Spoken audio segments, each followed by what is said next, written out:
I've had a question, and the question is, Kat, why are so many people going through awakenings?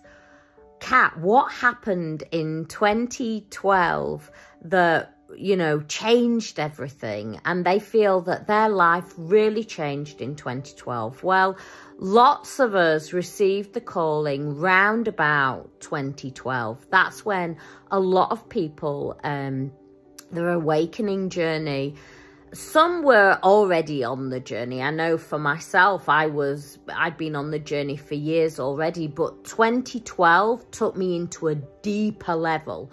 So you might have been like myself, been on it for a very long time, but 2012 activated you even deeper, or you just felt that activation in 2012. You know, things started to change in your life. 2020 was also another key date for awakenings. So if we, first of all, I want to look at 2012. 2012, you know, the Laika and the Mayans talked about this. The Mayan calendar talked about this, how the world was going to end. And a lot of people, you know, I have been into the Mexican jungles and talked to different people about this in quite an in-depth way. And it wasn't the case of the world was going to end completely. It was the world was going to end as we knew it. You know, the downloads that I received and the channeled messages that I received regarding this and moving forward is it had to change. There was so much false and dense, low energy that it was not serving. And 2012 was not about the world, you know, collapsing and dying. It was about that the world was about to be reborn. We were shifting into a new energy where you can't hold that BS anymore, you know? You can't put any more sticky plasters on. And in 2012, a lot of people started to wake up. A lot of people started to receive their calling and started to shift in. Not fully, but started to shift in, started to awaken, started to really delve deeper into who they were and started to go through ego death and that dark night of the soul. And with those, you know, often people will say to me, how many can you have, Kat? Can you only have one? No, you can have more than one. You know, those, it's there to strip away parts. And when I say strip away, it's like you layers of the onion, the layers of the conditioning that you believe that you are. The, you know, school have maybe programmed, your workplace, your family, your friends, what you've seen on the television, everything of who you have been, you know, or tried to be, you know, a lot of people I work with, you know, have tried to be that good child for the parents and not actually done the job. You know, for instance, I'm just giving an example, you know, they've become an accountant, but yeah, they were super bright at school, but really that's not what they wanted to do. You know, they wanted to be a healer, or they wanted to, you know, work with herbal medicine. And so, you know, the journey is that it starts to strip that away. So things start to become really uncomfortable in your life to the point that you can't fight it anymore, and you feel like you're dying inside. You're slowly like suffocating. And this is what happened to a lot of people in 2012, and it might have been just a gentle one. And it was a slow progression. You know, these things often, sometimes you can have it where it's you wake up and you just, everything, your whole life doesn't feel the same.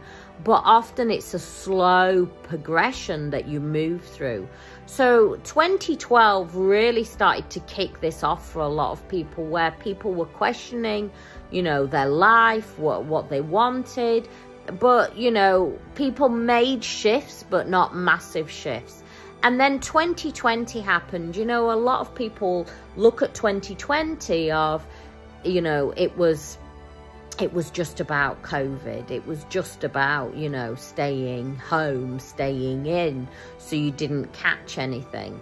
But really, there was something far bigger going on. And what was really going on is you had to spend that time in. So your relationships, what you did for a job, you know, your whole life you started to look at, and you had to start to, you couldn't avoid it. You couldn't really keep yourself that busy.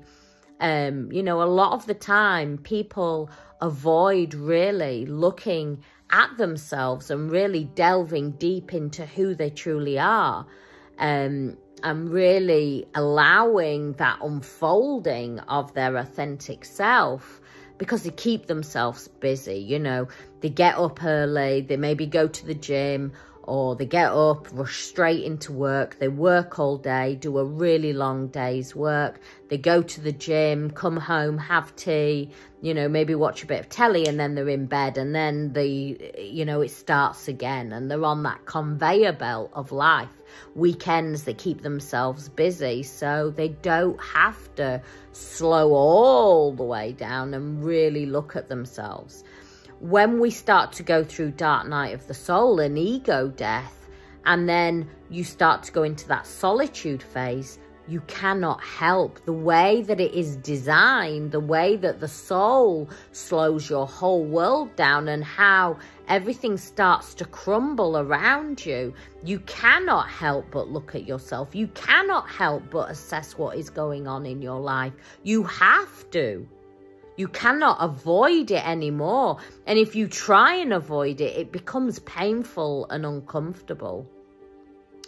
So 2012, 2020, you know, they were really key times for people awakening. And we are seeing more and more people starting to go, is this really what I want? Is this really, you know, so many people I know have started to change their career, or suddenly gone, actually, I don't need to live in this house anymore. I'm going to pack up a camper and go off traveling, and, you know, and start to experience life in a whole different way. So if you are starting to feel that ego, and more, and I want to say that there is going to be more and more people going through it. It's where we are as an evolution. You know, this is not something that is something small that is just happening to you individually. It is a collective. It is where the vibration is. We are moving into a very conscious, so the whole world, the whole human race is going to awaken into a higher consciousness. Now, it will happen at different rates. It's not going to be like, ding, right, okay, everybody's awoken. It's not going to work like that. It's a slow process. And for some people that are really stuck in the mind and the logical mind and the ego, it will take longer. But that is all happening perfectly. I mean, we do not need everybody to awaken instantly, and it's not for us to shake anybody. You know, if you think, if you're asleep upstairs in your bed or wherever in your bed and you're nice and asleep, and then somebody comes and goes, wake up, it's going to shock you, and you're going to be like, I can't cope. So it's not, if you can see somebody's life starting to crumble down, or they're maybe starting to go through things, it is not for you to come in and start to go, yeah, you're going through this, and start to shake them. Now, if they reach out to you and say, I'm really struggling, and you can maybe explain to them that this is what is happening, or send them my video, but explain to them what is happening. That is a gentle way. They might not even be ready to hear that, but we are going to, as a whole human race, as a collective, we will shift into this higher consciousness. And it is just the way that we are evolving, but it is happening more and more people, more and more people as a collective, as a whole collective. And so that's why often people will say to me, there seems to be more twins coming in, and meeting. Why? Because twins have a different template on love. They have a different template on what love is. And so a lot of twins are here to support and to shift, along with other people that are going through, that have gone through big awakenings, not just twins. When we awaken, we can awaken in very different ways. The twin flame journey is just a spiritual awakening. It's just one way of awakening, basically. I hope this helps. If you need more help and support, then go and visit my website. It's all on there. My Awaken to Consciousness is my group, and that helps you. We delve deep into all this. It supports you at all levels. I hope this helps. Much love, many blessings.